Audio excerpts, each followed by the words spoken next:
건축법규 지난 시간에 이어서 얘기하도록 하겠습니다. 지난 시간에 건축물의 유지관리, 건축물의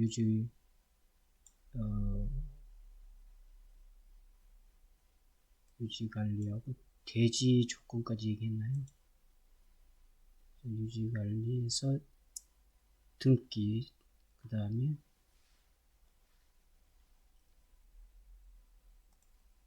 건축물의 대지와 도로,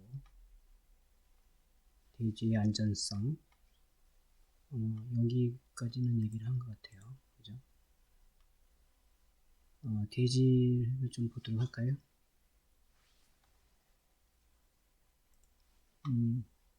대지 안전성에서 대지는 인접한 도로면보다 낮아서는 안 된다.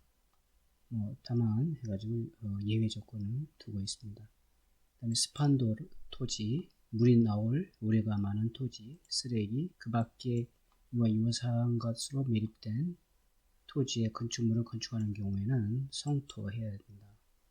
지방 개량을 해야 된다. 이런 얘기가 되어져 있고요. 성토라는 것은 이제 다른 좋은 흙을 다른 데서 가져다가 메꾸는 거죠. 지방 개량은 집안을 이제 화학 약품이나 이런 것을 사용한다든가 아니면은 샌드 드레웰 포인트 이런 공법을 통해서 집안을 성질을 바꾸는 거죠. 집안 개량을 하는 거죠. 그래서 양질의 대지가 되도록 하는 것을 말합니다.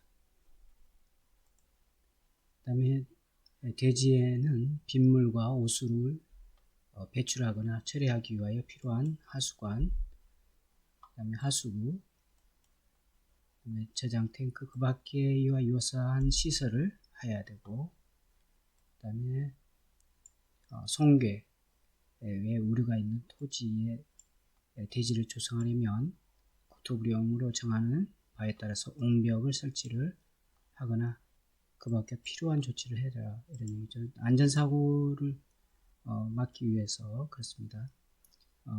어차피 이제 대지 위에 집을 짓게 되는데 집이 이 대지가 부실하면 붕괴되겠죠. 여러분들 이제 예전에 배웠던 부등치마라든가 이런 것들이 이제 여러 가지 부등치마의 원인이 여러 가지가 있잖아요. 낭떠러지 위에 이렇게 집을 지을 때 이런 부분에 이제 옹벽이라든가 또는 증축이 일부 되어져 있어서 하중이 서로 다르다든가 기초가 부실하든가 이런 여러 이제 이유에 의해서 부등치마로 인해서 건물이 붕괴되는 것을 방지해야 되기 때문에 그렇습니다. 그 다음에 토지 굴착 부분에 대한 조치 가지고 나와 있습니다. 좀 살펴보시기 바라고, 대지의 조경,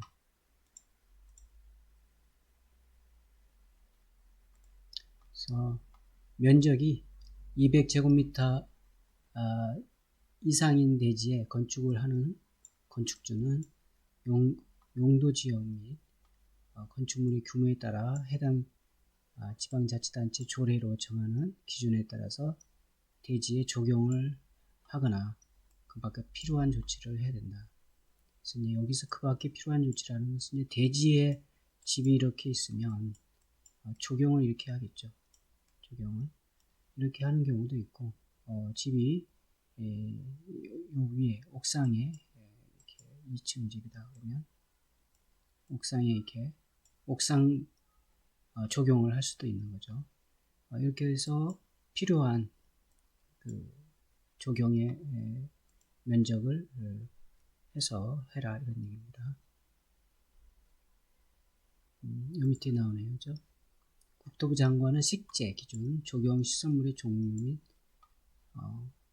설치 방법, 옥상 적용의 방법 등 적용에 필요한 사항을 정하여 고시할 수 있다. 있습니다. 그래서 거기에 따라서 적용을 해야 됩니다. 그 다음에 이제 공개공지가 나오죠. 공개공지. 공개공지는 좀 이렇게 잘 한번 봐두시면 좋겠네요. 다음 각 호의 어느 하나에 해당하는 지역의 환경을 쾌적하게 조성하기 위하여 대통령령으로 정하는 용도와 규모의 건축물은 일반이 사용할 수 있도록 대통령령으로 정하는 기준에 따라 소규모 휴식공간, 휴식시설 등의 공개공지 등을 공터죠. 또는 그 공개공간, 공개공지 등이라고 하고 설치해야 된다. 이렇게 됐습니다. 어디에 해당되느냐? 일반 주거지역, 준주거, 상업지역, 준공업 그래서 이렇게 쭉 나와 있습니다. 그 다음에 이제 4번 특별자치시장 이런 사람 허가권자들이 도시화의 가능성이 크거나 노후산업단지의 정비가 필요하다고 인정될 때에 공개공지를 두도록 되어져 있습니다. 그래서 여러분들 그 아파트를 이렇게 보면 아파트에 이제 뭐 이렇게 용적률을 크게 해서 높이 올라가 있죠. 그러면서 이렇게 놀이터라든가 또는 도로가 이렇게 있는데 도로하고 접한 이 부분에 뭐 조경이라든가 나무를 이렇게 식재를 했다든가 또는 뭐 어떤 상징적인 조형물을 이렇게 설치를 했다든가 그런 걸 이렇게 볼 수 있을 거예요. 그런 것들은 이제 여기가 이제 공개공지가 되는 거죠. 여기로 울타리를 치면 안 되죠. 원칙적으로는. 왜냐하면 이 공개공지는 아파트 주민이 쓰는 것도 있지만 다른 이 공개공지를 말 그대로 공터를 만들어서 주민, 다른 이 사람들의 주민 위에도 다른 사람 인근 주민들이 같이 쓸 수 있도록 하는 그런 공개공지가 되겠습니다. 그래서 이제 그런 개념이 있기 때문에 이제 보통은 10% 내외 뭐 이제 조례에 따라서 좀 다를 수도 있는데 여기에 따라서 이제 공개공지를 두도록 한다. 그래서 여기 이제 보면 2항에 보면 제1항에 따라 공개공지 등을 설치하는 경우에는 55, 56조, 60조의 대통령으로 정하는 바에 따라서 완화 적용할 수 있다. 되어 있습니다. 그래서 여기 이제 완화 조건이 되어져 있습니다. 이게 건축물의 건폐율, 그래서 대지 면적에 대한 건축 면적의 비율을 이제 건폐율이라고 하는데, 최대 한도는 국토 계획 및 이용에 관한 법률, 국회법의 77조에 따라서 건폐율의 기준에 따른다. 이렇게 해서 다만 이 기준이 이 법에서 기준을 완화하거나 강화하여 적용할 수 있다. 그런 게 있게 되겠고, 그 다음에 이제 56조를 좀 보면 용적률에 대한 부분이죠.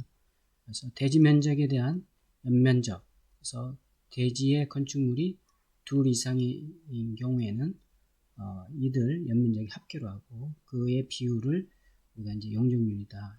최대 한도는 아까 얘기한 국회법의 건폐율은 77조, 용적률은 이제 78조에 따른다. 이렇게 되어 있습니다. 그리고 60조에 보면 이제 용적률하고 같은 건데 이 높이 제한을 두고 있죠. 그래서 높이 제한, 허가권자는 가로 구역 도로로 이제 둘러싸인 일단은 지역을 말하는데 이런 가로 구역을 단위로 하여 대통령령으로 정하는 기준과 절차에 따라 건축물 높이를 지정 공고할 수 있다. 그래서 이제 다만 예외 규정을 또 이렇게 두고 있어요. 두 번째, 특별시장 및 시장이나 광역시장은 도시의 관리를 위하여 필요하면 제1항에 따른 가로구역별 건축물의 높이를 특별시나 광역시의 조례로 할 수 있다. 있습니다. 그래서 여기에 따라서 이제 공개공지를 설치하게 된다.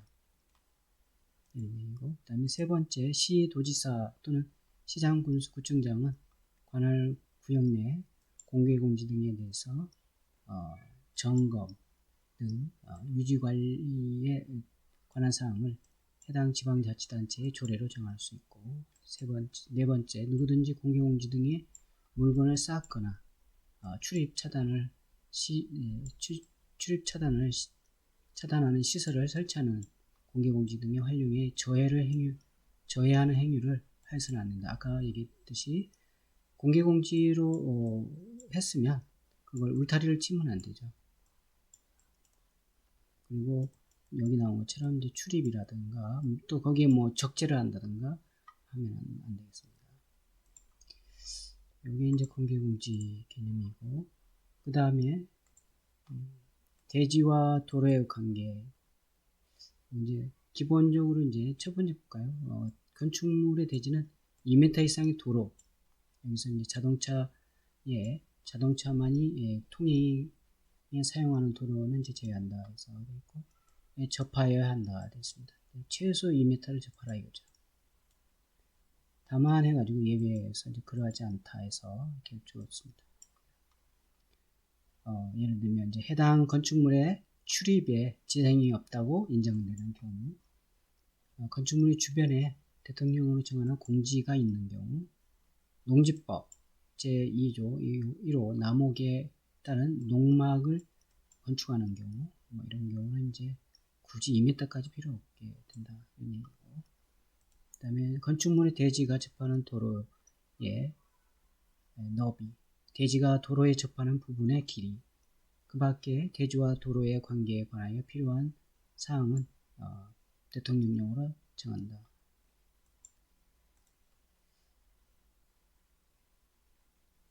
지금 우리가 여기 지금 하고 있죠. 그렇죠? 공개공지하고 대지와 도로. 그래서 도로의 지정 폐지, 변경.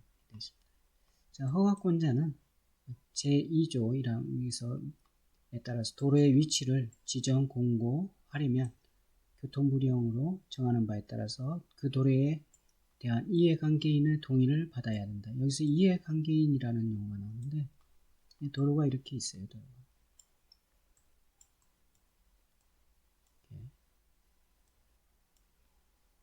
이렇게 있으면 땅이 뭐 갑소유 땅이 여기 있고 을소유 땅이 여기 있고, 뭐 여기 또 이렇게 막다른 곳에 병소유의 땅이 이렇게 있을 수 있겠죠.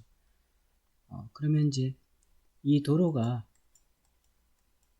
너무 이제 2m가 아닌 경우, 근데 이제 도로에 자동차를 병이 안 가지고 다니면 문제가 없죠. 그냥 도보로 왔다 갔다 하면 되겠는데, 그렇지 않고 이제 차가 이렇게 자기 땅에 차를 이렇게 이렇게 하려고 한단 말이에요. 근데 여기 2m가 안 되는 경우, 그러면은 이제 안 되겠죠. 그래서 여기 이제 막다른 골목에 해당되는 도로의 폭이 규정이 또 나와 있습니다. 그래서 거기에 따라서 이제 해야 되고, 요때 이해관계인이 이제 갑과 을, 병, 이 세 사람이 이제 이해관계인이 되는 거죠. 그래서 이 병이 중앙선으로부터 2m를 확보하기 위해서 이제 여기 후퇴를 해야 되겠죠. 이렇게 후퇴를. 그래서 요게 이제 전체가 2m가 되도록 확보를 해야 되는 상황인데, 그러면 요 땅은 이제 갑소유 땅이잖아요. 병소유 땅이 아니고 이건 또 을소유 땅이니까 병이 이 땅을 사야 되겠죠. 사거나 이제 팔지 않는 경우도 있어요. 뭐 갑이 안 팔 수도 있는 거죠. 그런 경우는 이제 도로 이용에 대한 수수료, 그러니까 도로 이용료를 갑한테 주고, 병이 갑한테 주고 여기 도로를 이용할 수 있는 그런 이용에 대한 동의를 받아야 된다, 이런 얘기입니다. 그런 얘기가 좀 있고, 그 다음에 두 번째, 주민이 오랫동안 통행로로 이용하고 있는 사실상의 도로로서 해당 지방자치단체의 조례로 정하는 경우, 또 마찬가지. 요건 이제 그 오랫동안 뭐 도로로 써왔다는 거죠. 그런 경우는 이제 별도로 그 예외를 둔다는 얘기죠. 이해 관계인의 동의를 그 원칙적으로는 받아야 되는데 여기 예외 규정이니까 예외를 둬서 이렇게 한다. 그 도로에 편입된 근데 이제 동그라미 2번인가요? 허가권자는 제1항에 따라 지정한 도로를 폐지하거나 변경하려면 그 도로에 대한 이해관계인의 동의를 받아야 된다. 그 도로에 편입된 토지의 소유자, 건축주 등의 허가권자에게 제1항에 따라서 지정된 도로의 폐지, 변경을 신청하는 경우에는 또한 같이 동의를 받아라 이런 얘기죠. 3번 허가권자는 제1항에 따라 도로를 지정하거나 변경하면 국토부령으로 정하는 바에 따라서 도로 관리대장에 적어서 관리해야 된다. 그 다음에 이제 건축선 지정이 나옵니다. 건축선.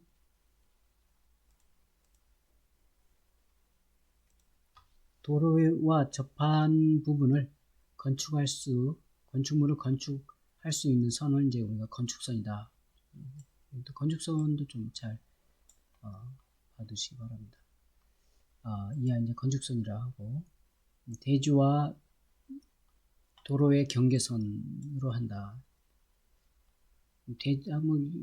그냥 이렇게 도로가 있고, 대지가 있으면 이 경계선이 건축선이 되는 거죠.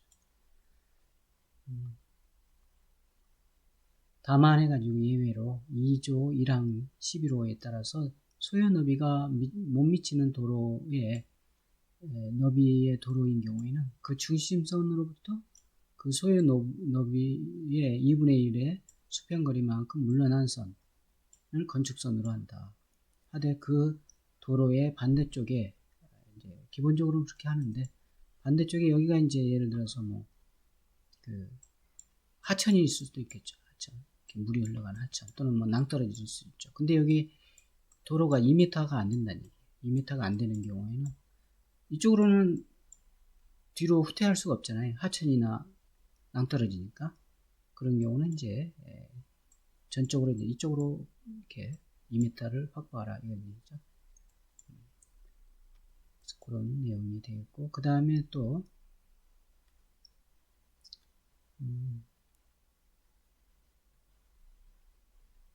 도로의 모퉁이에는 대통령으로 정하는 건축선을 사용한다. 이건 이제 아까 얘기했듯이 도로의 모퉁이 차가 이제 다닐 수 있도록 할 때 이게 직각으로 이렇게 돼 있으면 차 커브를 틀기가 어렵잖아요. 그래서 이제 여기에 그 커브를 틀 수 있도록 이렇게 여기를 자르는 거죠. 이렇게.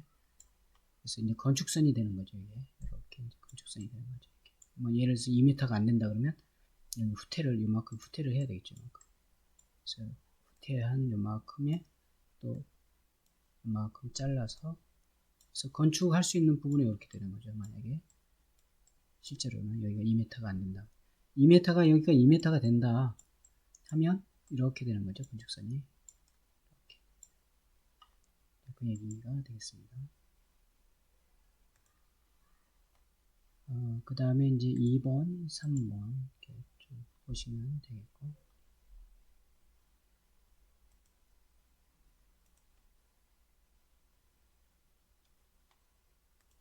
그 다음에 건축설에 따른 건축 제한 해가지고 건축물과 담장은 건축선의 수직면을 넘어서는 안 된다. 그렇죠. 예를 들어서 이제 그 도로가 이렇게 있어요. 이렇게. 그리고 이제 건축선이 여기가 이제 건축선인데 내 땅에 집을 뭐 최대한 짓다 보니까 이렇게 졌단 말이에요. 이렇게. 집을 이렇게. 그래서 문을 열면 이 건축선을 이렇게 튀어나오거나 하면 안 된다는 얘기죠. 또 차량을 건축선 밖으로 이렇게 튀어나와서는 안 된다는 얘기죠. 이렇게. 이런 얘기죠. 여기 이 건축선을 지키라는 얘기죠. 다만 해가지고 예외에서 그 다음에 도로면으로부터 높이 4.5m 이하에는 출입구, 창문, 그 밖에 이와 유사한 구조물을 열고 닫을 때 건축선의 수직면을 넘는다. 아까 얘기한 그거죠. 그래서 이제 그런 담장도 마찬가지고. 자, 여기까지가 이제 건축선에 관련된 대지와 도로 여기까지 얘기를 했고요. 여러분들 그 레포트를 조금 들여다보도록 하죠. 제출된 레포트.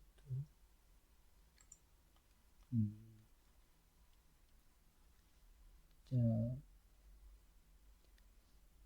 이건 지금 건축 허가 및 건축공사 절차, 광역도시계획의 수립 절차, 단독주택과 공동주택 정의의 종류, 이걸 한번 여러분들 미리 스터디를 좀 하라 했는데 그 내용인 것 같습니다. 그래서 건축허가 절차, 건축허가라 해가지고 건축행위라는 얘기를 전전 시간에 얘기했죠. 행위, 건축행위.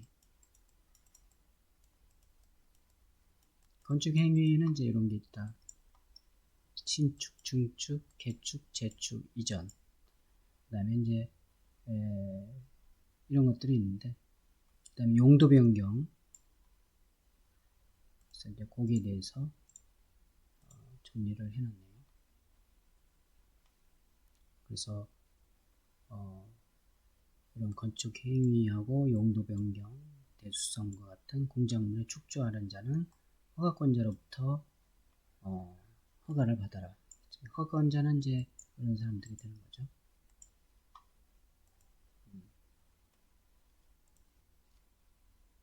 허가 절차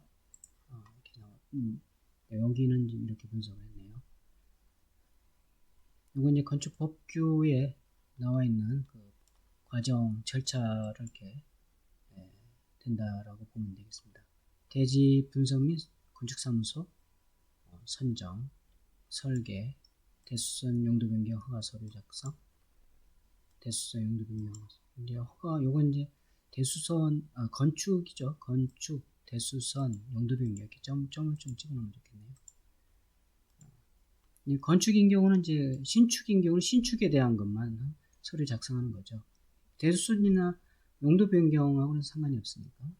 그래서 신축 허가 서류 작성 뭐 이런 거가 되겠고, 그다음에 허가서 교부, 그다음에 시공자, 공사 감리자 선정, 그다음에 착공 신고. 착공 신고를 반드시 하고 난 뒤에 시공에 들어가야 되겠죠. 그다음에 이제 공사를 진행을 해서 공사가 완료되면 허가 난 뒤로 1년 내에 해야 되겠죠. 착공을. 그다음에 사용 승인 받고 검사 조서 작성하고 사용 승인을 신청하고 사용 승인 교부를 한 다음에 이제 등기부 등본, 건물 등기하고 그래서 이제 입주해서 사용할 수 있다. 여기 있네요. 허가 받은 날로부터 1년 이내에 공사를 시작하지 않으면 취소된다. 그래서 1년 이내에 해야 된다. 그 다음에 건축 공사 절차, 준비 단계, 시행 단계, 수익 단계 이렇게 분석을 했네요. 준비 단계는 건축 계획, 시장 검토, 조사, 해당 사업 지역 내 범위 검토, 시장 사업성 분석, 자금 계획, 그다음 설계, 계약하고 가설계, 기본 본설계, 본설계하고 허가심의, 실시설계, 그다음에 계약 조건, 견적, 가견적, 본견적, 그다음에 시행 단계, 시공하는 거죠. 본계약 체결, 착공, 시공, 준공, 수익 단계. 조금 이제 그 임대사업 관련된 그 공사 절차를 소개를 한 것 같습니다. 그 다음에 아직 이제 국계법에서 광역도시 계획에 대해서 이제 아직 들어가지는 않았는데 미리 한번 여러분들 한번 조사해서 좀 익숙해져라 이런 내용으로 과제문을 냈는데 정의를 여기 이제 국회법에 가면 이게 그 국회법의 그 목적이 이렇게 되어 있습니다. 그래서 여기서 중요한 것은 지금 여기 나온 것처럼 장기 발전 계획입니다. 그래서 이 국회법에 있는 이 광역 도시 계획은 장기 발전 방향 계획이기 때문에 장기 발전 계획이기 때문에 비구속이다 이런 얘기를 했어요. 이건 이제 첫 시간에 가장 개념적인 전체적인 걸 얘기를 할 때 비구속 말 그대로 이제 계획을 바꿀 수도 있는 거죠. 그래서 비구속 구속되지 않는 그런 계획이다 이렇게 보시면 되겠고, 그 다음에 광역도시계획의 내용에서 광역계획권의 공간구조와 기능 분담에 관한 사항, 광역계획권의 토지관리 체계, 환경보전, 광역시설의 배치, 규모, 설치에 관한 사항, 경관계획에 관한 사항, 이런 것들이 이제 들어가 있습니다. 그 다음에 이제 수립 절차, 기초적 조사, 의무사항이죠. 그래서 수립권자는 광역도시계획을 수립하거나 변경하려면 미리 인구, 경제, 사회, 문화 이런 것들을 필요한 사항을 대통령령으로 정하는 바에 따라서 조사 또는 측량을 해야 된다 이런 얘기가 되겠습니다. 이 수립권자는 이제 광역도시계획이니까 광역 되겠죠. 두 시나 도가 이렇게 행정구역이 있을 때에 이제 광역도시계획을 하는 거니까 그 사람들이 이제 수립권자가 되겠죠. 그래서 만약에 이제 서로 미룬다 그러면 이제 그 국토부령이나 국토부 장관이 그 어떤 광역시장에 지정을 할 수도 있습니다. 수립 계획을 하라고 수립권자라고 이렇게 지정을 해서 진행할 수 있도록 이렇게 알고 있습니다. 그 다음에 이제 공청회, 그래서 국토부 장관, 시, 도지사, 시장, 군수, 광역도시계획을 수립하거나 변경할 때는 미리 공청회를 열어서 주민과 관계 전문가들의 의견을 들어야 한다. 들어야 한다. 그러니까 공청회를 건너뛰면 안 된다는 얘기예요. 의무사항입니다. 그래서 주민 및 관계기관의 의견 청취. 그래서 이제 반영을 하라 이거죠. 그래서 이제 여기서 공청회에서 제시된 의견이 타당하다고 인정될 경우 반영해야 된다. 이렇게 되어 있습니다. 공청회의 공고는 여기 나와 있어요.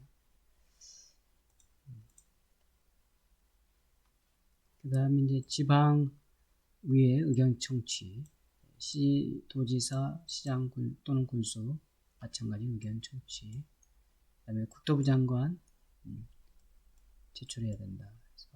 그래서 여기 이제 관계시 도지사에게 광역도시 계획안을 이제 송부를 하고 시 도지사는 그 계획안에 대해서 의회, 관계시장 또는 군수의 의견을 들은 다음에 제출하라 이런 얘기가 되겠어요. 그 다음에 승인, 승인권자는 원칙적으로 이제 국토부 장관이 된다. 보통 이제 30일 이내에 의견을 제시해야 되고, 예외로 도지사가 관할 시장 또는 군수와 공동 수립되는 경우 시장 또는 군수가 협의를 거쳐 요청하여 단독으로 수립한 경우는 예외로 두고 있다. 그 다음에 이제 수립이 됐으면 이제 공고 열람할 수 있도록 그래서 30일 동안 일반인한테 이제 열람을 공고를 하고 열람할 수 있도록 되어 있습니다. 이제 수립 절차를 조금 이렇게 정리를 하는 건데 글씨가 적어서 어쨌든 기초조사, 공청회, 의견 청취, 그다음에 수립, 승인, 열람, 공람. 그 다음에 건축법에서의 단독주택과 공동주택 정의, 이것도 이제 아직 국회법에 아직 보지는 않았죠. 그렇지만 미리 좀 보면 단독주택과 공동주택의 정의에서 단독주택, 그래서 건축법에 의한 건축물의 용도 구분의 하나로 일반적으로 하나의 주택 안에 하나의 세대가 생활할 수 있는 구조로 된 주택, 이렇게 정의를 해놨네요. 공동주택, 하나의 건축물 벽, 복도, 계단, 그 밖의 설비의 전부 또는 일부를 여러 세대가 공동으로 사용하면서 각 세대마다 독립된 주거 생활이 가능한 구조로 된 주택, 공동주택. 공동주택이 이제 이렇게 돼 있고, 단독주택에서 이제 단독주택의 종류가 이렇게 있습니다. 단독주택이 있고, 다중주택, 다가구주택 이렇게 있다. 이게 시험에 이제 기사 시험에 잘 나오죠. 그래서 다중주택은 이제 3층 이하 연면적 요 이제 잘 정리를 해놨네요. 330제곱미터 이하의 건축물 가지고 가로하고 요거. 그 다음에 다가구주택 3층 이하의 연면적이 660제곱미터 이하 19세대 이하인 건축물. 요걸 이제 다가구주택 이렇게 보면 되겠습니다. 다중주택은 비독립, 다가구주택은 독립 이렇게 해놨네요. 그리고 이제 공간이 있죠, 공간이 여기 있네요. 단독주택에는 단독주택, 다중주택, 다가구주택, 공간. 빠뜨리면 안 되죠, 공간.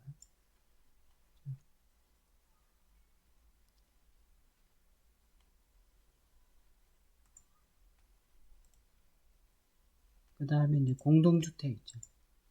아파트, 연립주택, 다세대, 기숙사. 이게 이제 연립주택인데, 특히 기숙사는 규모가 여기에 나와 있는 거. 독립된 주거의 형태를 갖추지 아니한 것. 그래서 독립된 주거 형태를 갖추면 기숙사가 아닌 거죠. 그래서 조금 왜냐하면 그 뒤쪽에 기숙사가 또 나옵니다. 예를 들어서 뭐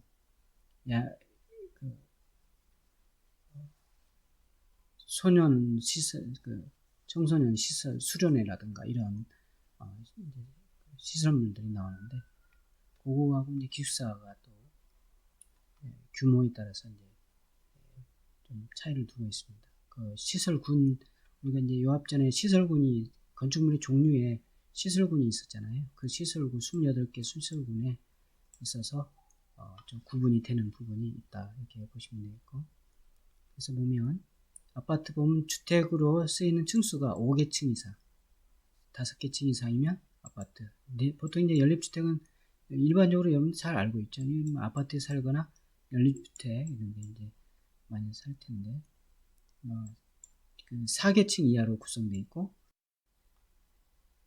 그 다음에 이제 660제곱미터 초과한 그런 건축물을 이제 연립주택이다 이렇게 하고, 다세대 주택은 이제 4계층 이하로 구성되어 있는 건 똑같지만 660제곱미터 이하인 건축물을 이제 다세대 주택이다 이렇게 보고, 그 다음에 기숙사는 아까 얘기했듯이 이제 좀 구분이 되지만, 일단 여기 공동주택에 들어가는 기숙사는 학교 또는 공장 등의 학생 또는 종업원 등을 위해서 사용되는 것으로서 공동취사를 하는 것, 할 수 있는 그런 구조로 되어 있는 거, 공동취사할 수 있는 그런, 근데 이제 독립된 주거 형태가 아닌 거, 그래서 이제 우리가 기숙사라고 하고, 여기서 여기 이제 연립주택, 다세대 주택, 그리고 조금 전에 우리가 봤던 다가구 주택, 이것들을 조금 정리를 좀 해둘 필요가 있습니다.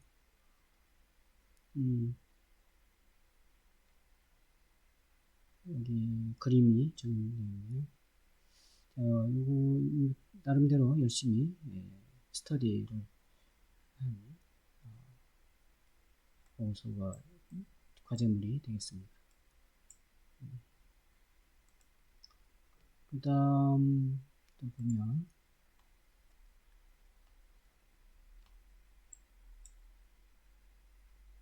여기 이제 건축 허가 및 건축 공사의 절차, 광역도시계획의 수립 절차, 단독주택, 공동주택의 정의, 종류 또 같이 한번 보도록 합니다. 건축 허가란 해가지고 마찬가지로 이제 건축주가 건축사에게 설계를 하고 설계 완성된 후 각종 서류, 이제 건축 허가 신청서라든가 서류하고 도면 이런 것을 시청 시군 군청에 접수해서 허가를 받는 과정.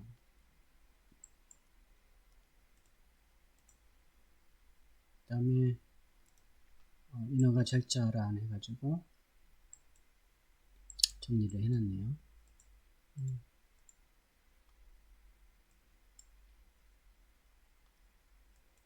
아까 우리가 이제 봤던 거에 조금 더 여러분들이 이 절차대로 이렇게 정리를 해두면 되겠습니다. 조금 더 잘 정리가 되어 있네요. 그죠?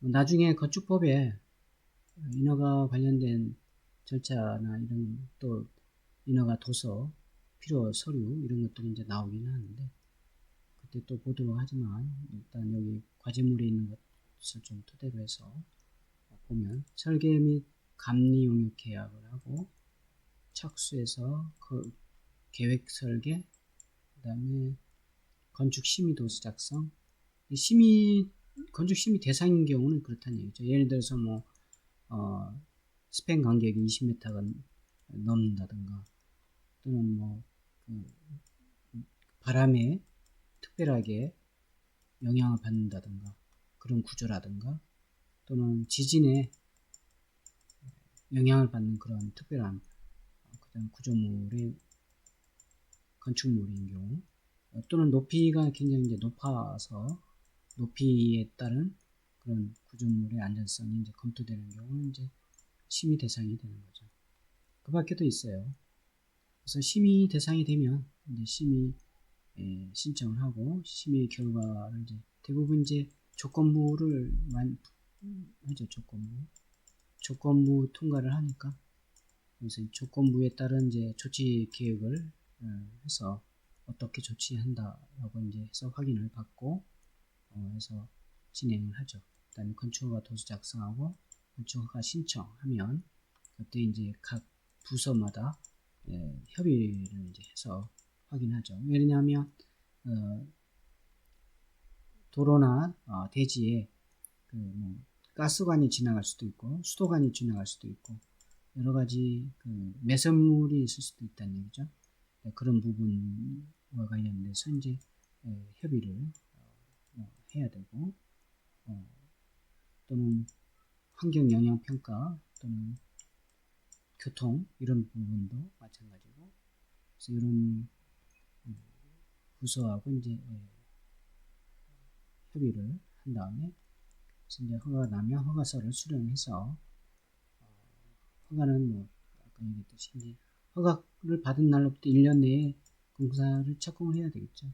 만약에 안 하면 취소된다. 취소 사유에 해당이 되죠. 그 다음에 시공도서 작성, 철거 열람, 멸실이죠. 철거 멸실 신고.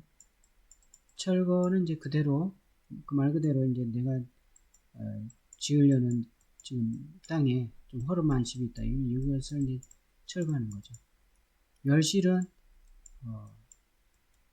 인위적으로 이제 철거된 게 아니고 예를 들어서 뭐 낙뢰를 받아가지고 낙뢰로 인해서 완전히 전소됐다든가 뭐 지진에 의해서 전체가 파괴됐다든가 건물이 그런 경우는 이제 멸실이 되겠죠. 그래서 철거 전에는 인위적으로 철거하는 거니까 일주일 전에 이제 신고를 하고 멸실이 됐을 때도 신고를 나중에 해야 되겠죠. 그다음 6층 이상 연면적 3,000제곱미터 이상인 경우는 위해 방지 계획서를 첨부해라. 건설 안전에 대해서 조금 이제 신경 써야 되고, 그 다음에 건축물의 착공 신고를 하고, 착공 신고를 하고 이제 한다. 그 다음에 감리 보고서 작성, 사용 승인 신청하고, 사용 승인을 이제 제대로 하면 사용 승인이 이제 필증이 나오겠죠. 근데 이제 그렇지 않은 경우는 이제 사전 사용 승인을 이제 받는 거죠. 조건부로 사용 승인. 그 다음에 입주, 그 다음에 취등록센에서 이제 등기. 그 다음에 광역도시계획의 수립 절차 쭉 나와 있는데 쭉 한번 보시면 되는데 아까 거하고 조금 다른 부분이 여기 있죠. 20년 내외를 기준으로 수립하여 장기 계획한다. 장기 발전 계획을 하는 장기적인 발전 계획을 하는 에서 이제 제시하는 계획이기 때문에 20년 내외 이렇게 한 번씩 한다는 얘기죠. 그러면 지금 각 그 광역 도시마다 이 광역 도시 계획이 있는 거죠, 지금.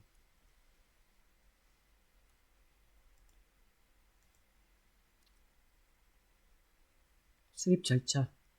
여기도 잘 정리를 해놨네요. 기초 조사, 계획안 작성, 공청회 개최, 의견 청취, 그 다음에 자문, 절차 검토, 행정기관 협의, 심의, 승인. 그래서 절차 좀 봐두시기 바라고. 사실 이제 뭐 기사 시험이나 이런 데 보면 이제 이런 것들이 나올 수도 있어요. 나오기도 했어요. 그죠? 여기 뭐 승인 신청할 때 입안권자가 누구냐 이런 거. 이런 것들도 나오기도 하고. 또 수립권자는 누구냐 이런 거. 이런 것도 나오니까 좀 꼼꼼히 읽어봐야 될 필요는 있습니다. 기사 공부할 때는. 그 다음에 이제 건축법에서의 단독주택과 공동주택의 정의 및 종류 이렇게 나오는데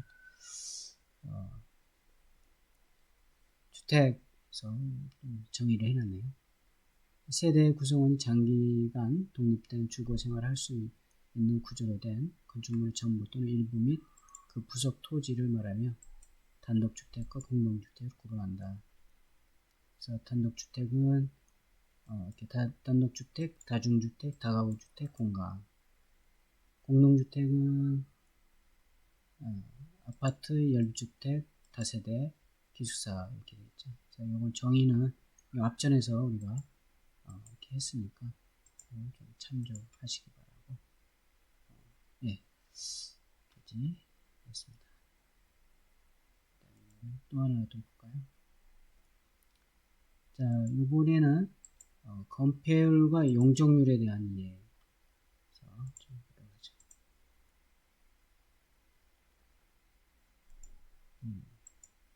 건폐율, 용적률. 그래서 용어에서 이제 대지의 투영, 수평 투영 면적. 그래서 대지가 늘 이렇게 펀펀하지 않고 이런 대지도 있잖아요. 이렇게 언덕진 대지. 그런 경우는 이제 이 수평 투영 면적을 한다 이죠. 수평 투영 면적. 그렇습니다. 그다음에 필지, 일필지를 이제 기본적으로 원칙적으로 이제 일대지로 합니다. 그다음 건축선과 도로 사이의 면적이나 도시계획 면적을 제외하며. 아까 이제 건축선 얘기를 할 때 좀 얘기를 했었죠. 미달리 도로가 이제 최소한 2m, 계획도시인 경우는 이제 3m 확보를 해야 되는데, 지금 센터로부터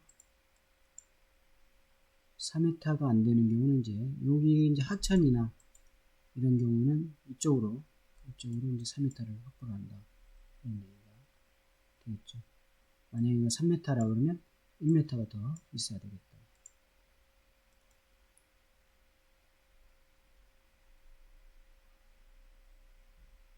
그 다음에 건축 면적.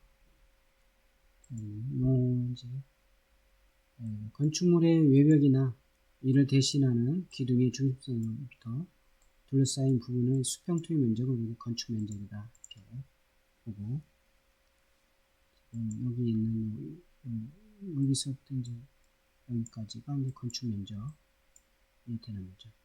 그리고 요 하나의 바닥, 한 층의 바닥을 이제 바닥 면적 이렇게 된다는 거죠.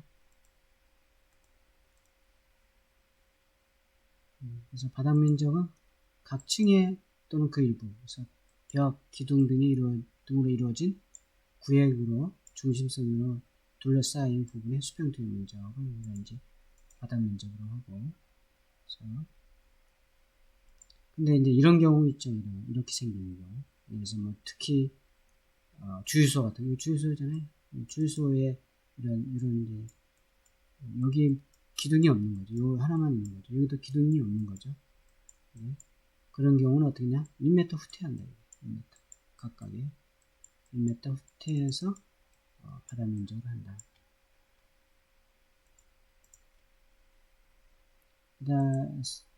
그 다음에 이제 연면적. 대지에 들어선 하나의 건축물의 바닥 면적의 합계. 각 층마다의 바닥 면적을 다 더한 걸 연면적이다. 이렇게 보시면. 그래서 요거 같은 경우 지금 하나의 대지 내에 2개 동 이상의 건축물이 있는 경우 연면적을 이제 한번 보면, 이게 아마 하나의 대지가 이렇게 있고, 여기 이제 대지가 660제곱미터에서 200평 정도 되는 것 같아요. 그랬을 때에 이쪽 동하고 이쪽 동에 각 층의 바닥 면적이 20평, 20평 이렇게 되어 있네요. 그래서 1개, 2개, 3개, 4개, 5개. 그래서 100하고 하나 똑같은 거니까 그래서 200평 이렇게 되어 있는데, 이제 발코니하고 이런 것도 이제 바닥 면적에서 제외된다.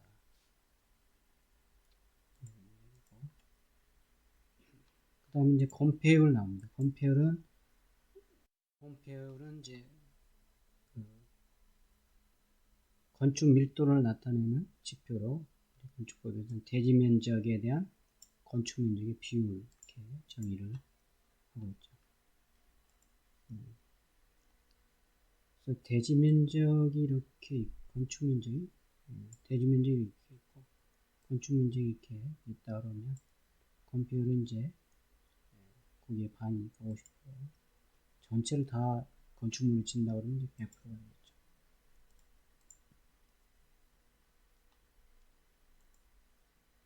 계산 방법 이렇게 나오네요. 보시면 되겠어요. 그 다음에 용적률 나오죠. 용적률. 예, 그 바닥 면적의 합계를 대지 면적에 대한 비율을 이렇게 한 게 용적률이다. 이렇게 보면 되겠습니다. 그래서 바닥 면적의 합계가 중요한 거죠.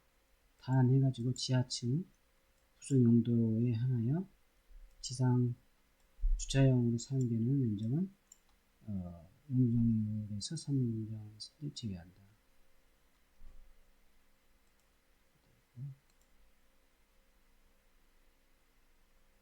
용적률에서 대지가 되면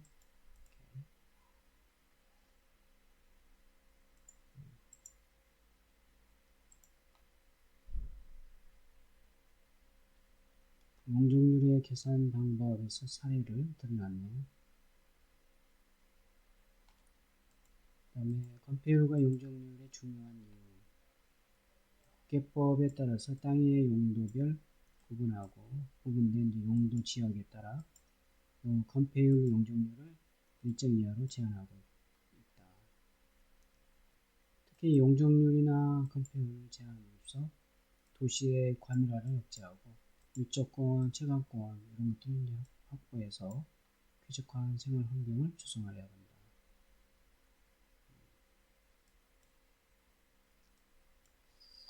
그래서 것들을 좀 정리를 해놨네요. 그리고 이제 출처에 대해서 얘기했고, 네. 자, 여기까지 이제 과제물. 뭐 그 밖에도 과제물 제출한 사람들이 더 있었는데 다음에 또 이어서 보도록 하고, 그래서 오늘은